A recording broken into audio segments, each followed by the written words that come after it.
Hare Krishna. Welcome to the Radha Madhav channel. Sindhu here again.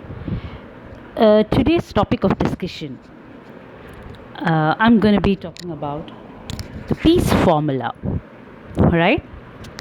If we really want peace in this world, then this is the formula. Right? You should always know that Krishna is the proprietor of everything. So in this today's discussion, I'm going to be mainly talking about three subtopics, right? The first is Krishna is a proprietor of everything. Second, Krishna is the enjoyer of everything. And third, Krishna is a best friend. Okay, so let us start with the discussion. I'm going to be starting with this verse from the 5th chapter, 29th verse.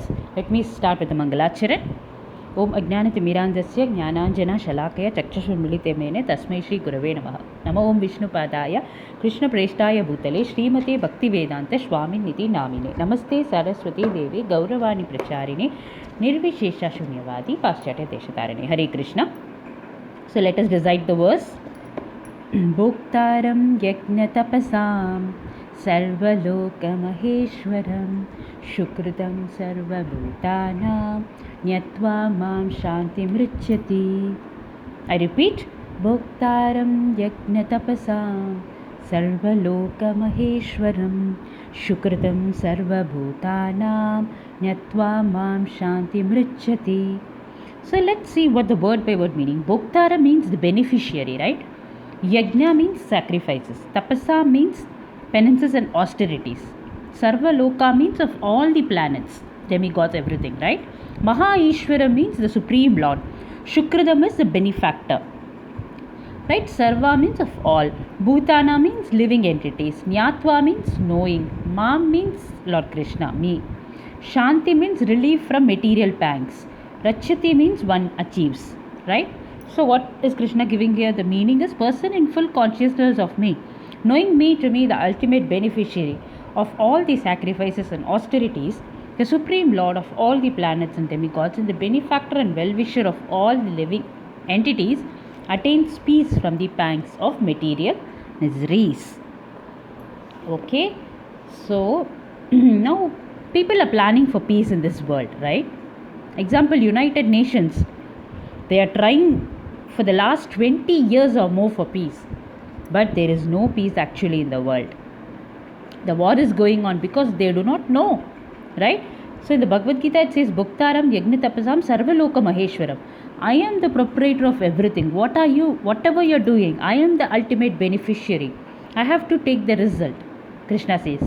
Example, just like in the office, so many people are working, hundreds of people are working. Everyone is conscious that whatever we are doing, whatever profit we are making, that belongs only to the proprietor, right?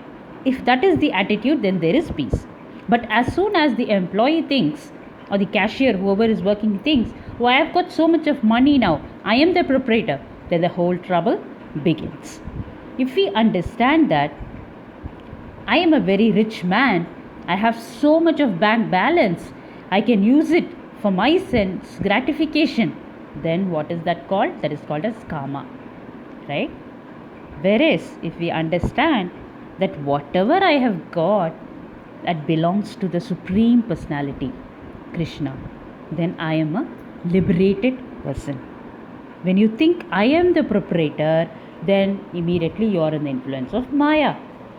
But once you start thinking, no, Krishna is a supreme reality. Krishna, you can see the image. He is the cause of all causes, right?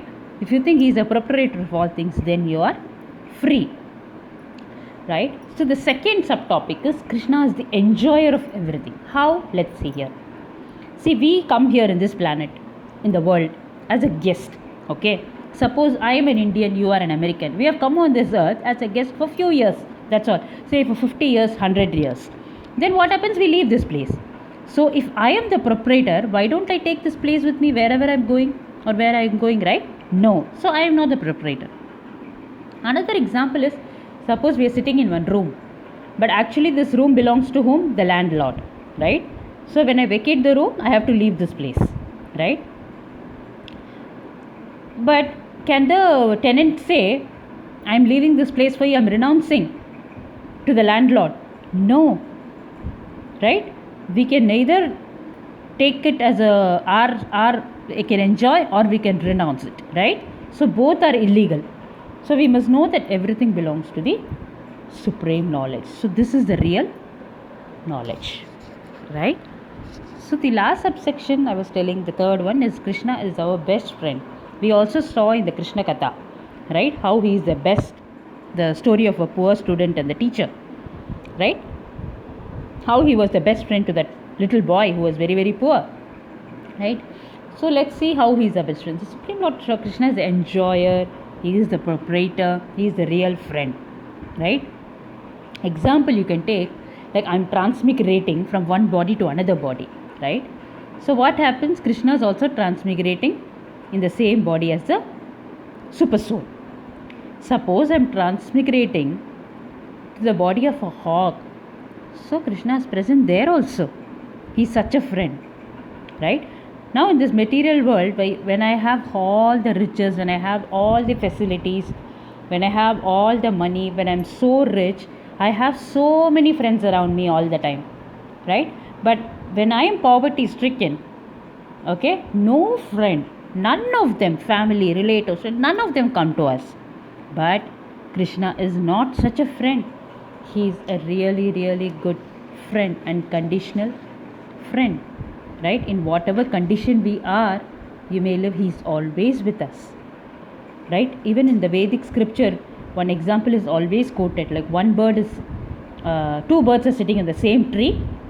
One bird is eating the fruit of the tree, and the other bird is simply watching it or witnessing it, right? And that bird is Krishna, and the eating bird is we all, right? We are eating, we are enjoying the fruits of our work, but Krishna is simply observing us, right? Just like Arjuna, right? Arjuna was also talking so many things in the battlefield to Krishna. What was Krishna? Krishna was just observing Arjuna, right? But when Krishna came back to his senses, he surrendered to Krishna, right? It's given in the second chapter, 7th verse also. Shishyaste hamsadi mantvam prapannam, right? Similarly, the super soul bird is sitting. He's simply waiting for the opportunity when he will say, oh Krishna, I surrendered to you, now protect me, give me instructions, right? So he is waiting for us, right? Hare Krishna. Hope you enjoyed it. So this is a formula of Krishna consciousness, right? If you really want peace, you should always know that Krishna is the enjoyer of everything, Krishna is the proprietor of everything, and our only sincere friend, right? Shukritam Sarva Bhutanam. One who understands this secret, he becomes always happy, and peace is always for him, right? Thank you for listening. Hope you enjoyed as much as I did. Hare Krishna. Vancha kalpatarubhyascha kripa sindhubhayeva cha patitanam pavanebhyo vaishnavebhyo namo namaha. Srila Prabhupada ki jai. Catch you all with another interesting topic and the Krishna Kathas. Thank you.